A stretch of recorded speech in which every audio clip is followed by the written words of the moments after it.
Good evening, everyone. How are you all this evening? I hope you can hear me and you can see me. That's always the first thing.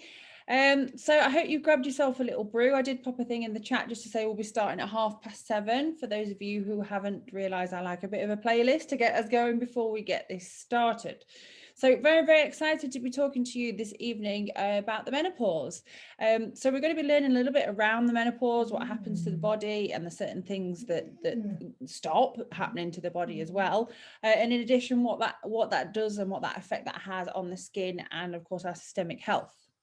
I'll apologise now if you can hear my dog. He is whining in the background. He should calm down in a moment. I'm not long back from work. I've not had a chance to take him out yet. So he is moaning well and truly. He's quite a large dog as well as a Dalmatian, so you probably will be able to hear him a little bit. So I apologise now if you can. Anyway, so let's get started and see what this evening is about.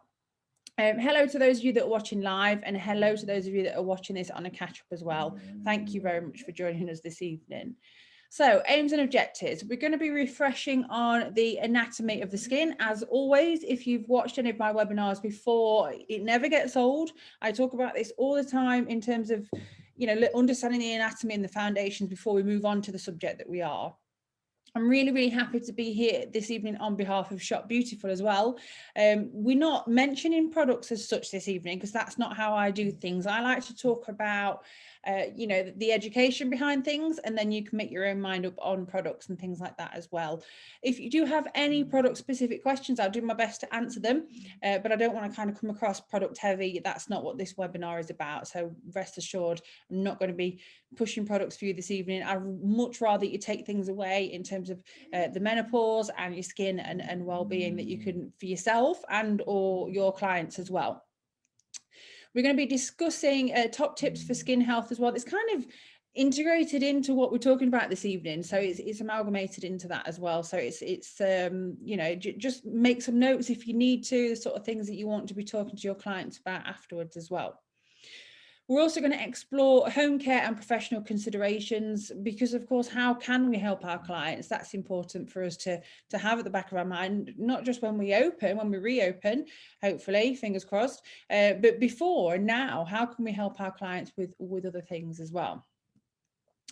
So a little bit about myself. If you've not watched my webinars before, my name is Annette Matthews. I am a dental professional, dental hygienist and dental therapist. I found a love for skin around about 4 or 5 years ago when I actually got into facial aesthetics, and it's really progressed from there pretty much. I've got my own skin clinic, aesthetic clinic, and I've just this year started my master's in cosmetic medicine. So I'm very, very excited to be bringing even more content to you guys as I learn it, because I literally every day is a school day. I'm not here because I know everything. I'm here to try and kind of my experience and the things that I've had that have helped both me and my clients, and just share those with you guys as well in a what I like to think quite down to earth way, and hopefully you're going to enjoy it. So I always like to kind of see what you've been doing while you're watching this. So you might be drinking wine. I've got my matcha green tea here this evening. Whatever it is that you're doing and what you're up to, please do tag us in, because we love to kind of see what you're getting up to while you're watching this. If you're watching this on replay as well, then please do. We want to see what you're up to, just because we're nosy. So as always, we're going to start with the foundations. We're going to start with skin. It's always good. I know, these animations make me laugh because it's in my head. I like to see, the best thing I ever saw was cadaver. And it sounds horrible, but when you actually see real live anatomy on a real live person, it then suddenly clicks. So seeing skin as a bit of an animation is always a bit of a struggle. But I think it helps at the beginning of everything just to kind of bring us back to where it is that we're talking about. So we're talking about the skin, the fundamentals. The live part here is the dermis. We've got the epidermis, and we know that the skin has its own metabolism. Okay, so when it's functioning properly, that metabolism does what it needs to do and everything is functioning just great. But when we have something that goes wrong, or something that happens naturally, or something that has triggered something to happen faster than it normally would, then that's where we have a problem. So we're going to move on to a little bit more about the functions of normal skin. Now, I've highlighted normal skin because that is important to remember. You know, how would we define normal skin? Is there anybody out there with normal skin? We all at some point will have a problem, a concern, something that we might not be doing right. You know, the extra pressures that we put in our skin. We're never going to have 100% no skin issues, in my opinion and in my experience. There's always going to be something. But if we think about where the skin is functioning normally, what it's responsible for, and then again, that resonates with us, the functionality of the skin and how and why it works in the way that it does. So we've got this mechanical barrier. We know the skin works as a mechanical barrier to, both bacteria and other extrinsic factors. It's a chemical barrier as well. So we produce an oil on our skin, and it's that oil that acts as the double protection ultimately on the top layer of our skin as well. It helps prevent fluid loss. Again, that's where we talk about the oil that's produced. It acts as an umbrella almost. So it prevents moisture from being lost, and it also prevents bacteria from getting in. So this loss of water, you may, if you do chemical peels, you may think about the term transepidermal water loss and moisture loss from that live part of the dermis that we saw on the last diagram, the one that spun around. We need to prevent moisture loss. So there's many variations of reasons why moisture is lost from the skin. And it's normally something that has happened to the top surface ultimately, or it could be something that's going on internally, which is what we're going to cover a little bit more today as well. So there's usually, there's normally one thing that causes, from my experience, this problem with the skin.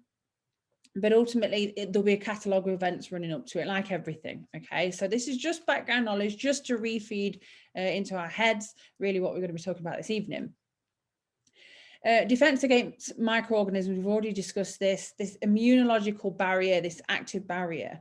An important one this evening is to understand the skin functions as its own endocrine organ. So not only does it produce vitamin D under UV light, so it naturally produces a vitamin that's needed, there's so much more to it. And it's a sensory organ, so it knows to talk to the right things at the right time when it's functioning correctly. It helps with thermoregulation. So when we shiver, when we're cold, we shiver. When we're hot, we sweat. So all of these things is happening within the skin.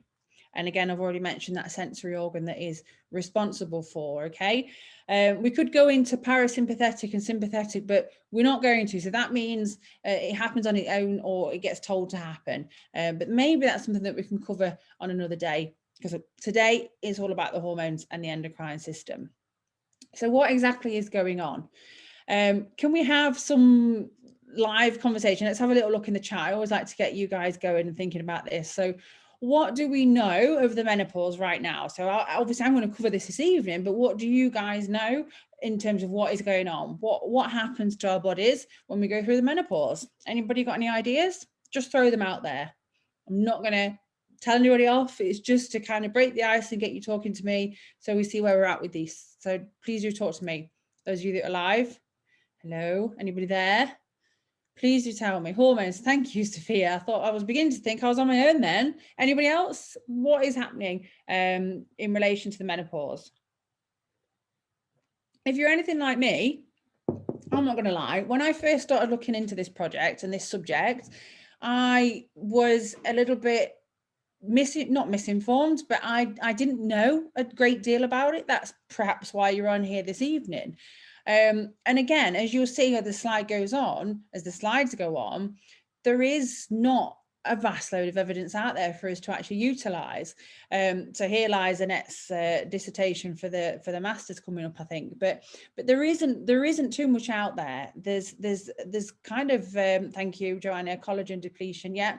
So we need to understand how and why that collagen depletes. We know it happens naturally as we age, but what impact does the menopause have on that collagen production, and why? And I'm the sort of person that always asks why. Okay, I understand that, but why? And you can't go wrong with asking why, which is probably why you're here this evening. So thank you for joining me, and we're just going to cover this in a little bit more detail. I'm sorry about the blurriness of this. So symptoms of the menopause. there are many multiple symptoms of the menopause which may actually be directed towards something else as well. So it's important that if we have clients that are coming through, they don't just rely on us for any sort of diagnosis. They wouldn't do anyway, but it's really important to actually listen to them. They might not realize that it's pre, post, or actual menopause that they're going through as well. So it's really important that we recognize these things so we can maybe flag it to them if we need to. It's much like, the skin cancer and melanoma thing that I preach home about. We're not there to diagnose, but we should have that background knowledge so we can help our clients with it. So let's move on to the skin section. So we get the hot flashes. We're going to understand that, the hot flushes that happens and why, a little bit later on this evening. The dryness of the skin. So why is the skin becoming dry? Why are we losing moisture? Hopefully we'll understand that a little bit more by the end of the evening as well. Why do we get that itching? What causes that? Most recent, that's a lady that came to see me, had all over body itching. Her skin on her back and her chest was really, really dry, and there was quite severe glycation that was going on. So there was an awful lot going on. And she was quite young in terms of the menopause as well, but it was certainly something in terms of the medical history, we looked into things a little bit more and we flagged out some more of these things, and we actually found, what was going on between myself, her, and the GP as well. The skin becomes thinner, so we're going to have a little look about how and why that happens as well. And sometimes clients will report just like a weird tingling sensation over the body as well and within the skin. And we'll learn a little bit more about that as we go along this evening too. So we are going to be focusing on this one, but it is important to have an all-round knowledge around everything else that's going on as well. Another one to bring to your attention here is weight loss and weight gain. It's usually weight gain with the hormones that are involved. But think about the effects that's going to have on the skin as well. We'll come on to that a little bit later on, hopefully. I'll keep saying this, we've got a lot to cover. And the night sweats as well. So you imagine, obviously, I've talked in my previous webinars about the importance of sleep and how that is our body's time for repair. So if that's interrupted by these things that are going on as well, then that's going to have that knock-on effect. Okay, so that's why it's really important to just think about the bigger picture every time. And again, it's not our role to diagnose, we know that, but we're there to help in particular. Okay.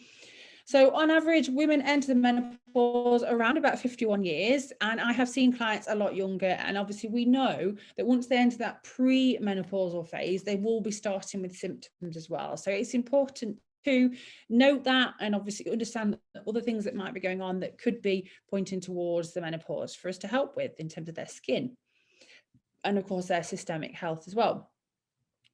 And this is something that I have found, I've mentioned it in the beginning when obviously the chat went a little bit quiet as well, and I can appreciate that. There isn't a great deal of knowledge around there about it, okay?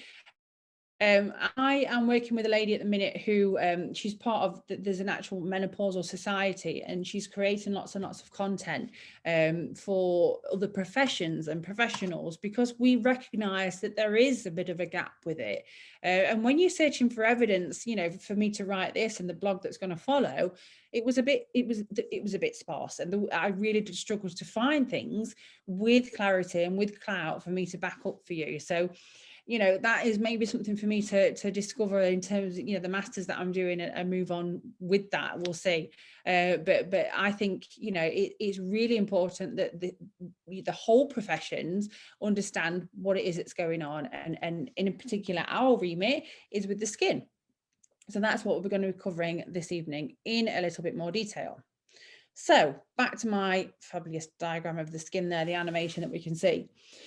So what is happening? We've got a general decrease in the body's production of estrogen.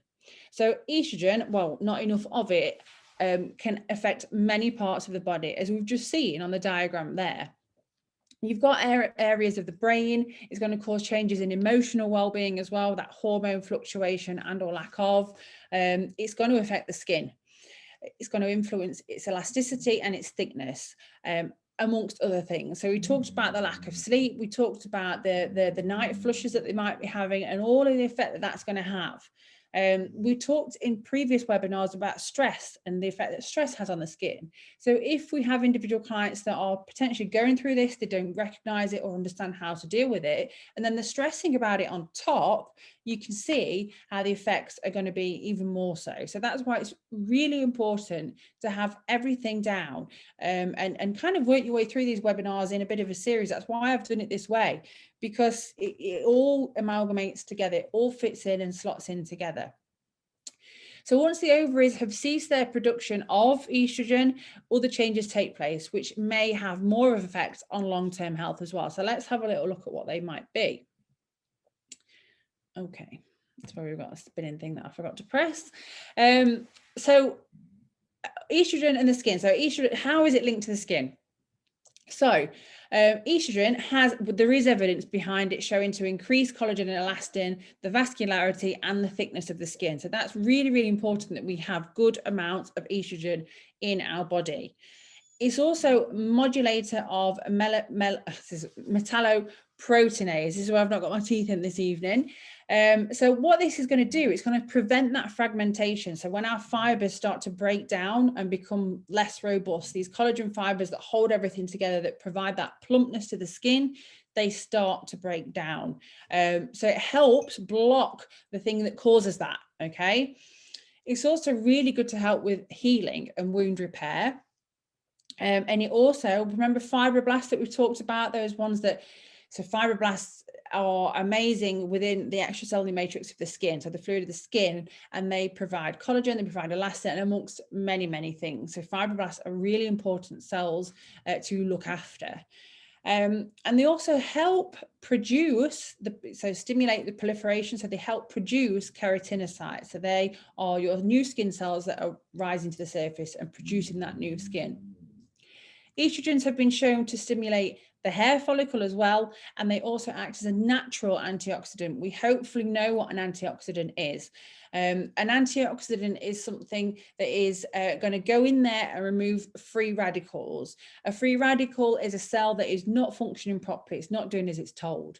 Not only is it not doing as it's told, but it's going around affecting all the other cells around it and telling them to do the same. It's like a naughty school kid that's just going around and causing havoc.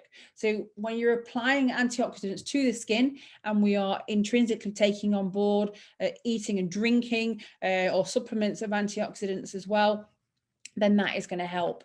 And estrogen is a natural antioxidant that we have in our body, because we're full of them, but you know, there are things that we can add to help things along the way as well.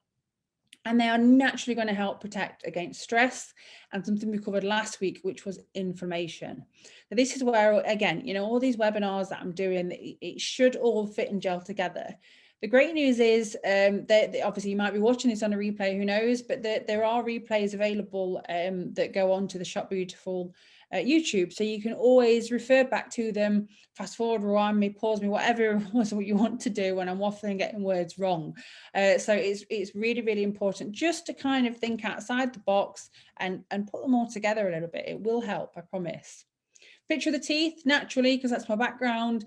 Long-term health effects. So we know that lack of estrogen will affect the bone, okay? So osteoporosis, hopefully we've all heard of this.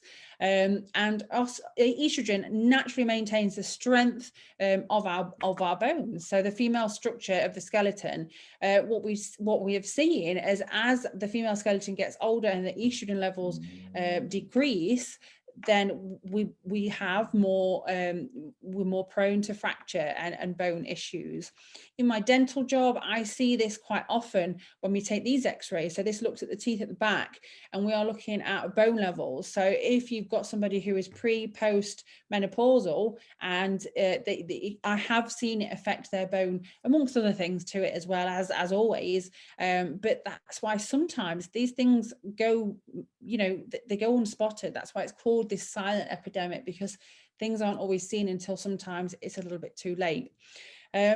And when I say too late, it's not too late, but there are things that we can put into place to help re-strengthen these areas. So there might be certain medications that can help, you know, keep the bones nice and strong, and the density there as well. The biggest thing in this is education, which is why you're here this evening, hopefully, and prevention. So preventing these things from going wrong. You know, we know we naturally age. We've covered in previous webinars both intrinsic and extrinsic aging. So extrinsic is something that's affecting you from the outside that could be potentially making you old and or other things on the skin. And intrinsic is something that's going on inside. So we can't do anything about the natural aging process, and we can't do anything really about the menopause because it's a natural process that we go through. But what we can do is prepare our skin cells and our skin and our bodies for going this, and our minds, of course, and we can prevent that collateral damage that is caused from it. So prevention is huge, and that is where you guys come in. So that's why you're here this evening, you're here to fuel your background knowledge on it. So when you do have clients come in, you can recognize and hopefully help them at an earlier stage. And by doing so, we're preventing this from worsening even more so, okay? So from the onset, let me just have a little drink, 1 second.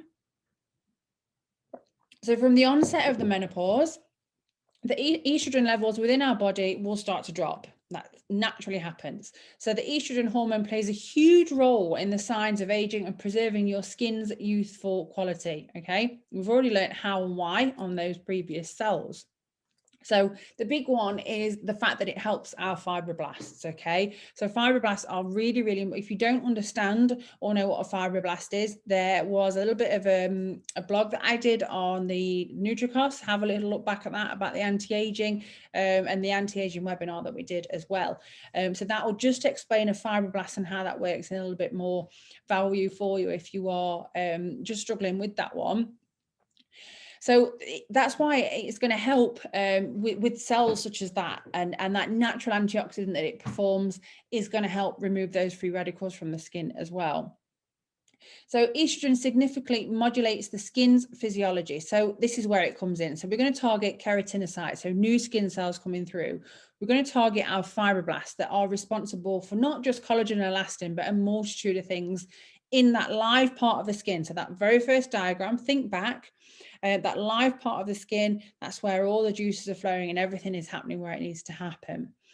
Estrogen modulates and helps our melanocytes. So as we age, we start to see liver spots and age spots. It's starting to all kind of fall into place now, isn't it? Hopefully. Hair follicles and sebaceous glands, okay? So if we don't have the estrogen to tell our sebaceous glands to produce this oil to keep our skin nice and hydrated, then that's when we come into a problem as well. Much to the effect that the opposite, you know, if we start to overproduce, our body doesn't understand what's going on, and that's why we can sometimes have you know, breakouts later on in life as well during the menopause. It's going to improve wound healing. So if we, you know, example of we're going through the menopause and we have a bit of a breakout, we've maybe been wearing masks quite a lot, you know, maybe not the best mask for our skin. We've got that friction problem on our skin that's caused a bit of a breakout and a breach in our skin's barrier. And if we're going through the menopause and we've got that significant drop in estrogen, that's going to affect the wound healing for that area. So not only have we got a slower response of the skin actually naturally healing ourselves, but we've also then got the breached lipid layer and bacteria and things that are going to get in. So that function of the skin that we learned about on the first or second slide, it's not functioning correctly. So you can see how it's you know, one thing that we're going through, but it's a catalog of events that's got us there. So an example would be, you've got a client on an amazing skin regime, they're using really good products, they're protecting their skin on a daily basis, they're not using soap and water, they're looking after the pH of their skin, and they've got the balance just right. Then they hit the menopause, okay? They knew it was coming. They had an idea it was coming. They knew what to expect. They don't feel as stressed about it. So we're not having those inflammatory markers that are triggered by the stress, by the not knowing what's going on. And this is all because you've opened a conversation with them about what, you know, what could be potentially coming in terms of their skin. And the changes that they could see. All right. So they might already be coming to you because they're seeing these early telltale signs. And that's where these little triggers, hopefully, that you're taking from this evening, you can really help your clients with. So despite these significant hormonal factors we know that skin aging is because of other things as well. So it's not just the menopause that causes our skin to age. It does have quite a large impact on the skin, but there are other things, some of which are preventable, that we can help with from day dot. Okay, you've got the likes of extrinsic factors such as sun exposure. Your environmental factors, so we've got air conditioning, we've got central heating, we've got the mask that we're wearing right now as well. You know, those of us in the medical profession and dental profession, you're wearing the quite heavy masks, you know, and our skin is not used to it, and our client's skin is not used to it. We also see those environmental factors and decline in the body's metabolism. So it's naturally slowing down. That's a natural occurrence. There's nothing we can do about that. That is an intrinsic factor. I think the figure is around about 92%, around 92% of the causes of skin aging is preventable, and that's where we come in. So if we get this right from the first place, then when these things do happen, it's not going to be as severe. Okay, we can really help our clients with this by getting them in a good frame of mind beforehand. So this is where I said some of these things we can control, contribute to a breakdown in the structure and the function of the skin. So that's really, really important. We always revert back to the structure and the function of the skin. So what's going wrong? So this client has come to me with X, Y, and Z. So how is that related to the structure and function of the skin? Quiz them about what they've done differently, you know, any other changes within their body potentially, and have that background knowledge behind other things, and you can't go wrong. You will literally see a completely different side to your client. So it removes you from that window thinking, that, you know, that out of box thinking. Your clients will love you. It doesn't mean that you have to know everything. It just means you have to know some of everything that you can pick out to really help your client with. Okay, and direct them in the direction of someone who will know a little bit more about that, and build a rapport with those people around you. So other professionals around you that do know more about these things, have somewhere you can actually send them, have a name and somebody that you can actually send them to. Okay, that really does make a difference from experience with your clients as well. So what are the common effects of the menopause on the skin? We've covered this a little bit, but just in a bit more detail. Loss of collagen. So collagen makes up around about 80% of the dry weight of adult skin. Collagen is made up of a long chain of amino acid proteins. It is a protein that gives your skin that firmness, its elasticity, and that bounce. Okay. As we get older, we start to decrease the amount of collagen that we naturally produce. That happens naturally, but it is exacerbated. It gets worse by those other things that we've discussed. So it could be those external factors and or the menopause. Figure here that I found was as much as 30% of collagen is lost in the first 5 years after the menopause. So I had a lady the other day, not yesterday, the day before, she rang me up and she said, I need you to help me. I feel like I've woken up old. I don't know how many of you had clients like this. And I do always laugh on the phone out. You really haven't just woken up old, but all of a sudden they look in the mirror and they just see, bang, this effect that's happened on their skin. Naturally, the first thing we should do is reassure them and say, I'm sure, you know, it's all in your head a lot of the time. What you are seeing, other people aren't going to see, but I would love to help you with this journey. So we know how to talk to our clients in that way. Reassure them. I'm sure they're absolutely gorgeous, but let's see how we can help you with this. And then we start to quiz them about their lifestyle, about the choices that they've made, about the products that they're currently using, about the treatments they may or may not have had, and how and what they know and how we can help them. So as we know, and the link that I found is that this loss of collagen is strongly associated with this deficiency, so this lack of estrogen within the skin, within the body.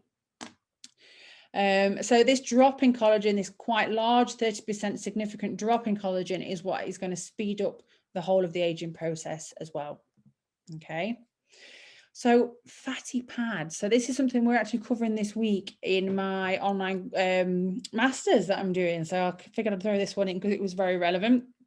So Naturally, we have fat pads, and this is, remember I mentioned on what the first or second slide, that menopause will affect the weight. So you have weight gain primarily. So the weight gain is going to have an effect on the elasticity of your skin, because if you've got depleted, so elastin that isn't functioning at its best anyway, and then we're providing even more weight for it to carry around, that's going to have a negative impact on the skin. So much like our skin is its own endocrine system, so it works with the hormones, so do these fat pads. And these fat pads are what we are, there's more than this in the face as well, but this is just a snapshot. These are what we rely on for the structure and function of our face.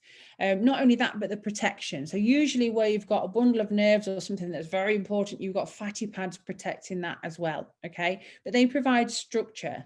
So the fact that they are a hormonal influenced organ themselves, and they actually are, you know, they have their own endocrine system, so they talk to the hormone system within the body and the skin, then it's going to be affected. So we see clients who lose these fat pads, lose this structure and this protection to the face, and everything starts to fall south.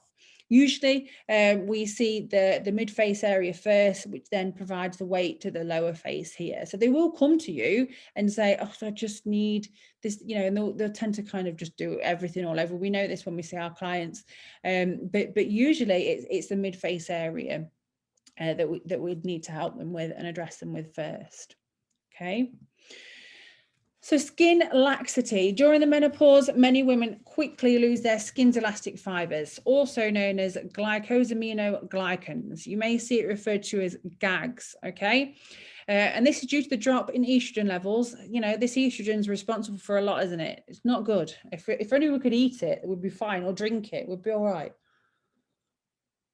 So elastic fibers and GAGs are what makes your skin plump and bouncy. And obviously when these levels start to drop, these wrinkles, these lines start to appear, and we start to see a difference in the skin laxity and that sagging of the skin, that which patients report first and foremost more than anybody. And you can usually see, you know, if you're doing a skin analysis, you can see skin that is lacking that laxity.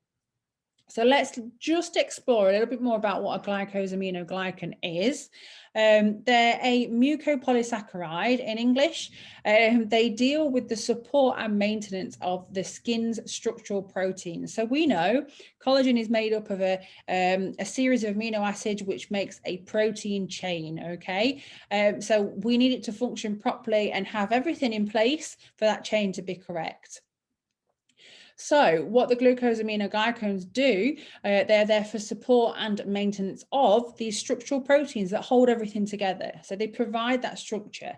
And I really like this image because it helps direct, you can literally see the relevance that these have with lots and lots of glucosaminoglycans and moisture, and the elastic fibers functioning properly, and the collagen in young skin. You can see the difference that has in comparison to older skin, where this live part here has just depleted naturally, and or it's been affected by poor skin habits, and then we hit the menopause as well. We lose our estrogen and everything starts to fall south as well. So there's a lot of things to think about how and why this happens. But what I want you to hold on to, because we can't do anything about what naturally happens to the body. We can't slow the menopause down. We can't slow the aging process down, so to speak, because it's going to happen. But what we can do is think back to prevention. So we can get a really good regime in the first place. So when all this does happen, because it's inevitable, we've not added the extra external environmental factors to the skin that have caused the problem. But we've done everything we can that when it does hit, you know, we are putting the right fuel in, on, and around the skin. And we've educated our clients to the best of our ability as well. It will make the difference, 110%. So opacity of the skin. You may notice that as you get older, your skin is more prone to bruising and tearing. So this might be something that a client says, oh yeah, you know, as I've got older, like literally my hands and everything's bruised, you know. So this should start to kind of get the juices flowing in your mind. So you're thinking, right, okay, yeah, right, let's see what else is going on as well.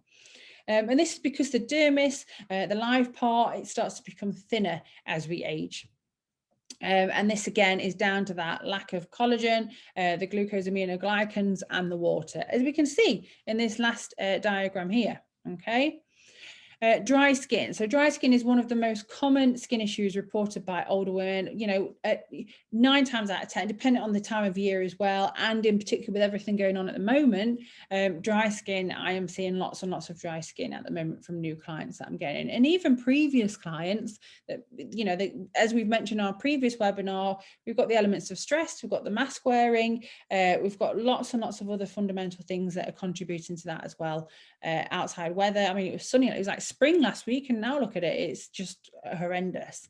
People are spending more time at home. They don't realize that central heating is drying out their skin as well. So all these little nuggets for you to think about when you talk to your clients, if you're doing it online at the moment, which hopefully you are.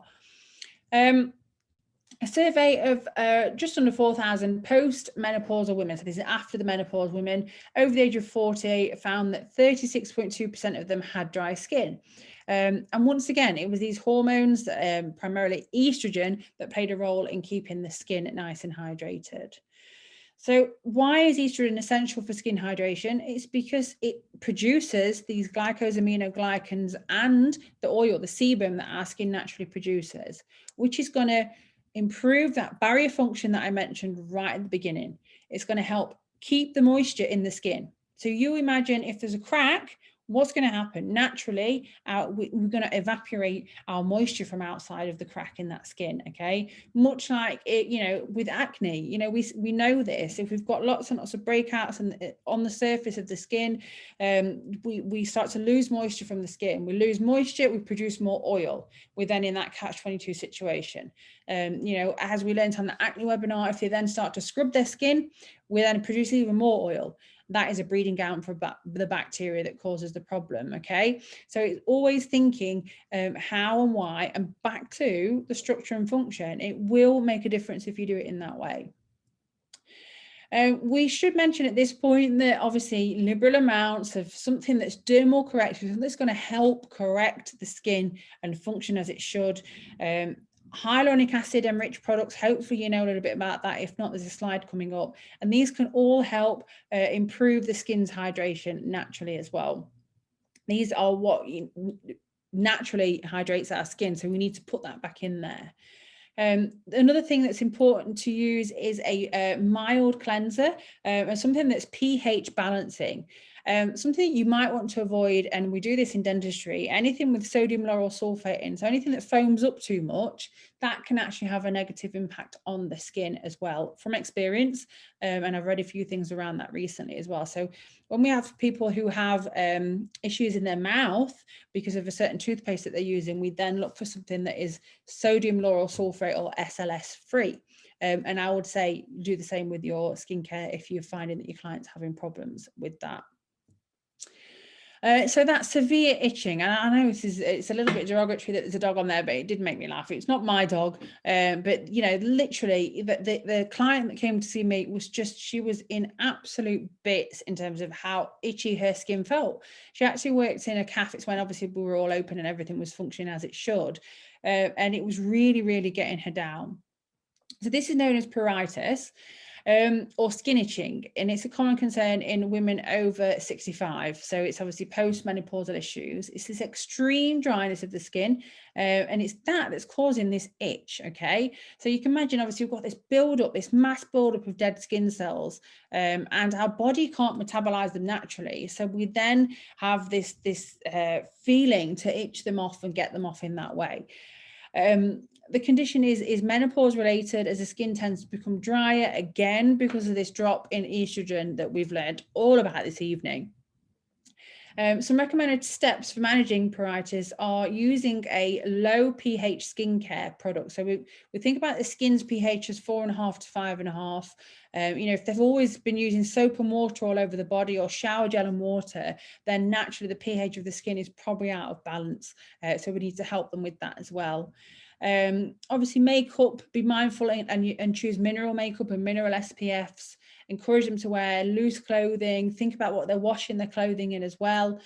Keep the nails short so they're not actually then cutting the skin as they're scratching and then causing even more barrier function problems. Use of a humidifier to remove that extra moisture from the air, a bit excessive. and not sitting in the bath, even though they want to, because it might soothe it, but not sitting in the bath for too long, overheating and causing even more problems. We don't want too much hot water to be used, because that's going to have a negative impact on the skin as well. And obviously moisturizing or getting something on and in the skin straight after bathing, as we know, when the skin is a bit more pliable and susceptible to what it is that we're putting on there. Something that I recommended to my lady, and she literally loved it, was the Nutricross body cream. I talked about this on the anti-aging webinar as well, that with its amino acids, we know are that they feed the collagen, the elastin fibers, and the hyaluronic acid, as we know, is going to help provide moisture, and that ticked all the boxes for my client in particular. But there are others available. You'd be looking for some sort of body cream that's going to help them. So another important aspect at this point to point out is the delayed wound healing that we find because of this lack of estrogen as well. So as we age, our wounds won't heal and close up as quickly. So naturally, our collagen is there to be laid down in a hurry if we have a bit of a problem and a natural breach in the skin, whether it's a cut, a graze, whatever it is. It's our collagen that kind of works to do that. And if we have a less amount of collagen and nothing telling our body to produce more, that's when we start to have problems. The skin will become more thin and fragile because of that lack of collagen, and it makes it more susceptible to those bruises and tears that we've learned about this evening. So estrogen deficiency is thought to contribute to poor wound healing, okay? And we know this now because of what cells it's responsible for helping. So it helps produce new fibroblasts, amongst others, okay? So without that, we've got nothing to help proliferate and make new skin cells, and the keratinocytes as well, as we learned. It's shown that there is not much difference in wound healing between mature premenopausal women and younger women, but there is a significant difference in recovery time between pre and postmenopausal women. So we need to consider this actually when we're doing treatments. So if we're doing treatments that are promoting a faster skin cell turnover, such as chemical peels, a lot of what we do, and we've not thought about this delayed wound healing process. So anybody who is older that comes to see me and that has potentially gone or going through the menopause, I would always put on a 6 to 8 week recall in terms of the treatment that they're having when they come back in, because we don't want to overdo it. We don't want to upset the skin and upset the balance, okay? And some might argue with me on that, but it's working for me so far, so that's what I tend to stick with, okay? And the science makes sense for me. This tells us that hormones are playing a massive role in wound healing as opposed to the chronological aging process, okay?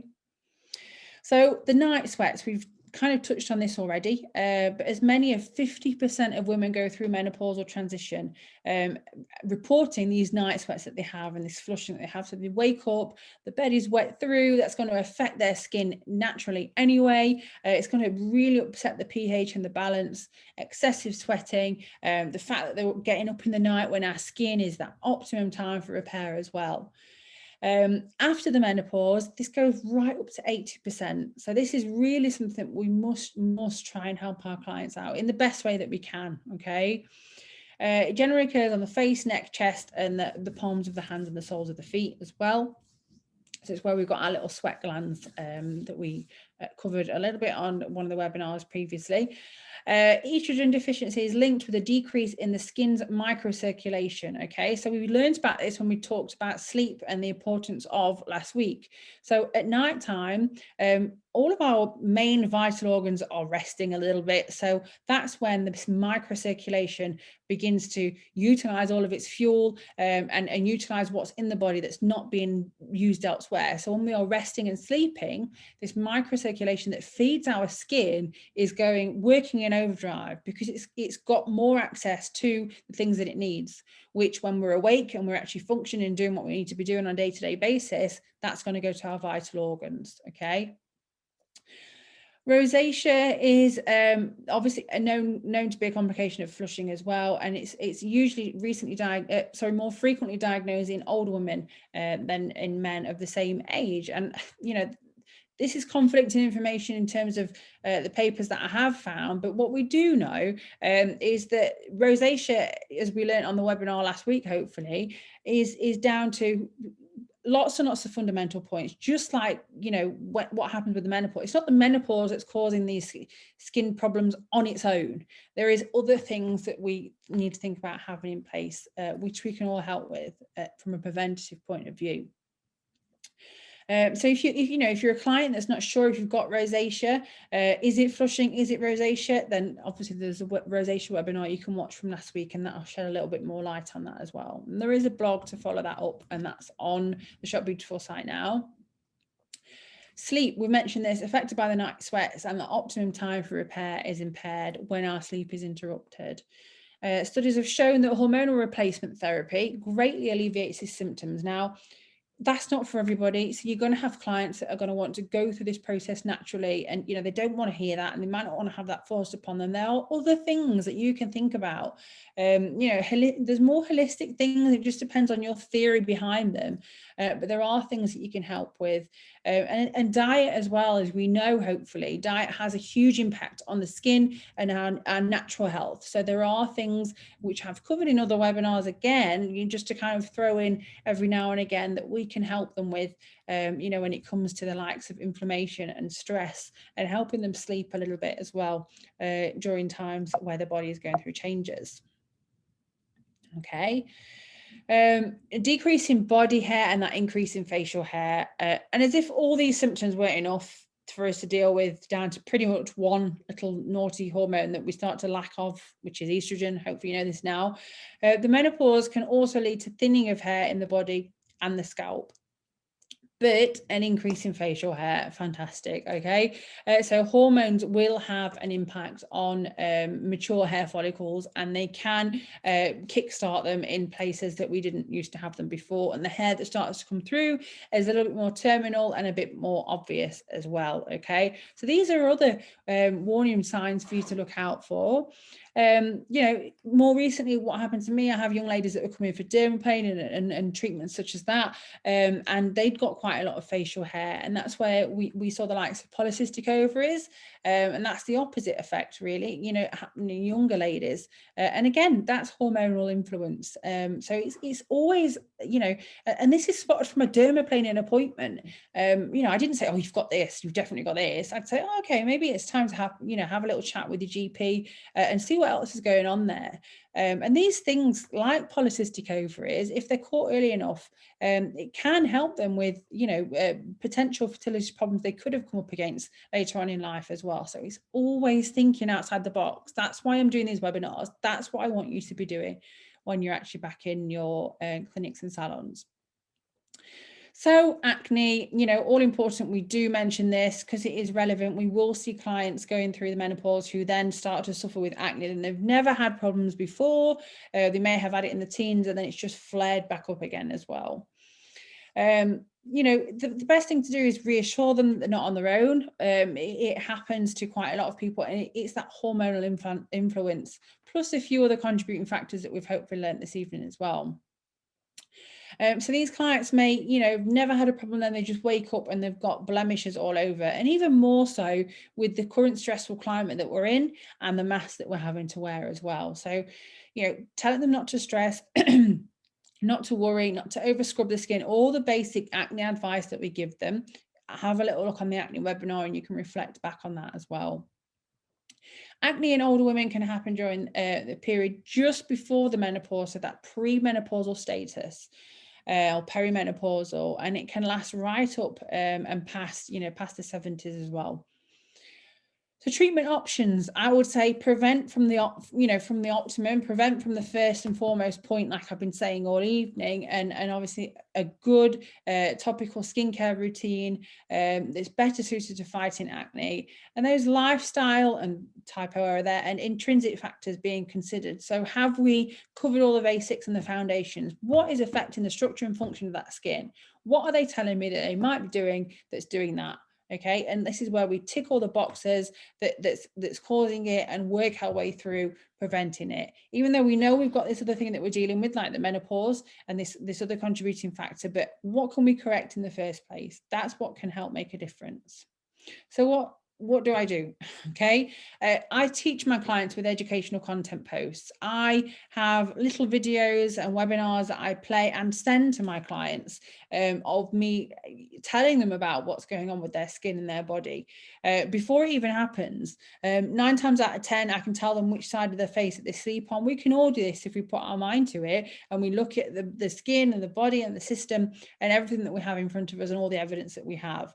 You know, we might not always be right, but it's about 9 times out of 10, it's just having a conversation with your client and getting to know them that little bit better. And it may be someone you've seen for a long time, and then something's changed. So it's having the confidence to quiz that and try and work out and work with other professionals. Okay, nobody is going to think, you know, I've been here thinking, oh, I can't ask that, it's not really my remit. You know, that's nonsense. Okay, you imagine that client you've got in front of you is your mom, your dad, your sister. You would want the best for them, and if that person suspected something else, you would want them to be signposting them to the help that's needed. Okay, so education and teaching and helping your clients understand the structure and the function of their skin and what is going wrong and why. Okay, and have confidence in doing that.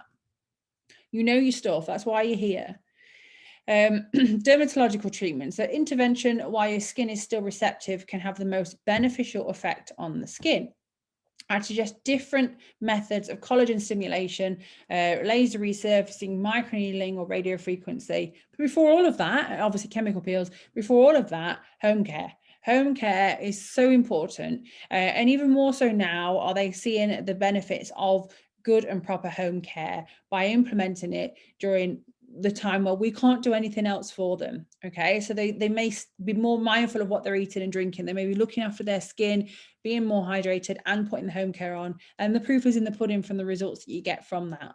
So home care is so important. And then when you can start your treatments again, your results that you're going to get are even more optimized because you've got the home care in place. So we've prevented before we've corrected. Okay, really massive game changer, trust me. So my plan is to do some more webinars with Shop Beautiful,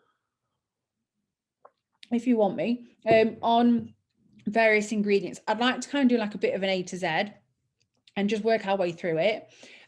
Because I know obviously these change all the time as well. Naturally, as the industry changes, these change all the time. But things that we think about with our clients are retinoids. So retinoids are a derivative vitamin A that is considered one of the best in anti-aging. It comes in a topical gel or cream, and some of it is a prescription only item. They help stimulate the collagen. So we know that collagen is going to deplete as we get older. We're going to then lose the estrogen from the skin, from the female skin, and that's going to affect the collagen as well. So how we're going to help maintain the skin thickness is by reproducing and helping to tell our body to produce this collagen. And that's what retinoids would do. These aren't my first go-to most of the time. They can be quite harsh, and it depends on the skin type that you're putting it on. And they're not suited to all skin types either. But just having background knowledge of these things that you can potentially, it's not my first go-to. This is something that I'd put them on towards the end of their skin program with me, you know, and get results that way. Vitamins E and C, both eaten, drank, you know, systemically taken on board and within our skin. So there's considerable evidence to support incorporating vitamin C and E into your skincare routine will help build your collagen and give you that glowing skin that they're after. It boosts the efficacy of your sunscreen as well. And we all know how important it is to practice good sun protection by now. Hopefully, if you've not done your mascot accreditation, then where have you been? We'll chat about that in a second on another slide. So I talked about peels briefly in terms of treatment that you can think about offering. Alpha hydroxy acids such as glycolic or lactic have been scientifically proven to show improvement in the look of fine lines and wrinkles and help with uneven skin tone and skin texture as well. Okay, and it depends if they've got you know, if they have the acneic problems that we've just discussed that can happen during menopause, you may want to combine an AHA and a BHA for that two-prong attack, top down and bottom up side of things. Okay. Regular use of a glycolic peel can help maintain your skin's youthfulness and radiance, but start with home care. Always start with home care. So For me, the professional treatments for my clients is a reward because they've done everything that I've asked them to do. And I do the same in dentistry, okay? So they might be worried about staining. They might be worried about a filling that, you know, they want something on the bottom of their tooth because it doesn't look quite level. Well, you show me that you can do this with what I'm giving you. And then, yes, we can look at that. That's not a problem, because it's pointless me giving you that now if we're not going to get the thing functioning properly, right? You know, it will take them aback sometimes, but when they start to use it and get results, it speaks for itself. So we've touched on this a little bit this evening. That's hyaluronic acid, naturally produced in our body, one of the major components of the skin's supporting dermis, so that live part. This is what plumps the skin. It's a natural antioxidant. It helps maintain the skin and its plumpness. It helps diminish fine lines and wrinkles as well, and helps retain moisture. It also attracts moisture. So hyaluronic acid is hydrophilic. It likes moisture. So dermal filler is made up of cross-linked hyaluronic acid, and we know once we place it into the skin, it's going to take on more moisture as well. That's how HA works. As we age, the natural production of HA slows down, amongst other things. I mean, I'm full of good news this evening, aren't I? So incorporating creams and serums that contain this molecule may help replenish what is lost as well. Now, what's important is this molecular size of the hyaluronic acid and how it's going to get underneath the skin. And that's down for you to kind of discuss with the brands and make sure that the products that they're telling you are going to do what they say on the tin as well. Mascot accreditation. So we're coming up to the end now when you see this. Those of you that are working with skin, this is an absolute must. So this is a accreditation for skin cancer and melanoma, an absolute must for anybody working with skin. If you haven't done it, I recommend doing it on an annual basis because it's so important. Just going to close really on health being wealth. So leading a healthy lifestyle can help push back the hands of time. It sounds corny, but it's the truth. So, you know, it's our products and what we do and what we offer is not the be all and end all, but we needn't stop there. So we need to advise our clients for a good diet, regular exercise to help de-stress, avoiding smoking, as we know the negative impact that's going to have on our skin, and all the other systemic things that we know we should be doing and we might not be doing as well. But it's really important we get our clients to understand the bigger picture if they don't already. You know what, it's crucial for them to achieve this before focusing on any anti-aging products, because they could throw hundreds of pounds at a skincare routine and professional treatments with you, but if they've not covered this, or at least you've not had that conversation with them, then it's, to me, that's quite negligent. So it needs to naturally be covered at all times. You know, if I see a client that comes in to see me and they've got a can of pop in one hand and a chocolate bar in the other, I mean, it's normally me, but no, in seriousness, I don't preach, I don't go on and say, oh my goodness, what you do. I kind of, everything in moderation, just try and resonate with your client in that way, and you know, just go on that journey together. So hormonal changes, both before, during and after, can wreak havoc. We've learned this evening. There's so many things that goes on and that can go wrong, but how can we help? Good diet, exercise, regulate, not smoking, okay? And then take your skincare to that next level. If they might, you know, one thing they might say is everything I put on my skin reacts. And we know why. We've hopefully learned that over these past webinars over the last few weeks. So let's get them into a good regime, so that it doesn't have that negative impact on the skin. And naturally, you know, sometimes it's going to get worse before it gets better. And that's where your educational posts and your informational posts will come in and helping your clients with that as well. I think we are almost there. Yes, thank you for listening. I know it's been a little bit of a long one. Bang on time though, that's not too bad at all really. If you have any questions, then please do pop them into the Q&A or into the chat. If you're watching this on a replay, then you're more than welcome to reach out to both me or the Shop Beautiful team. I know we'd love to hear from you. You know, if you have any questions, specific questions around products, the blog will contain a little bit more product information as well. So you can obviously have a little look at that when that's on there in a couple of days' time. But I do hope you've enjoyed this evening and you've taken something from it, either for yourself or for your clients. and I look forward to hearing how you're all getting on, and you know, popping your posts on social media. Tag me in if you decide and you feel inspired and you want to put something out there to help your clients, because these are all things you can be talking about now. Okay, we can't put our befores and after pictures up.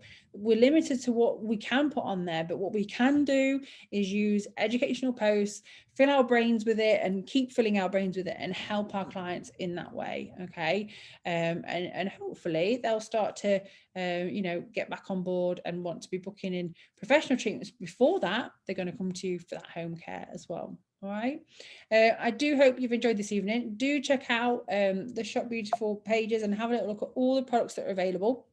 You will start to kind of see the key ingredients and think, okay, this is maybe something I can help with, this and this. And clients, remember, like yourself, we like choices. So we don't want to be governed by one brand. I know I don't, and that's why I like the likes of Shop Beautiful and Medifex and the above, because you can kind of pick things out that you know will help your client in that way. Okay, I do hope you've enjoyed this evening. Thank you very much for your time, and I look forward to seeing you in a couple of weeks. I think I'm having a week's break. I'm not sure. The guys haven't got back to me yet with any dates, and then we'll be back with lots and lots of exciting content, the A to Z, anatomy of skin, hair. We're going to be covering hair and things like that as well. So I look forward to that. Take care. Have a good evening, and all the best, guys. See you soon. Bye.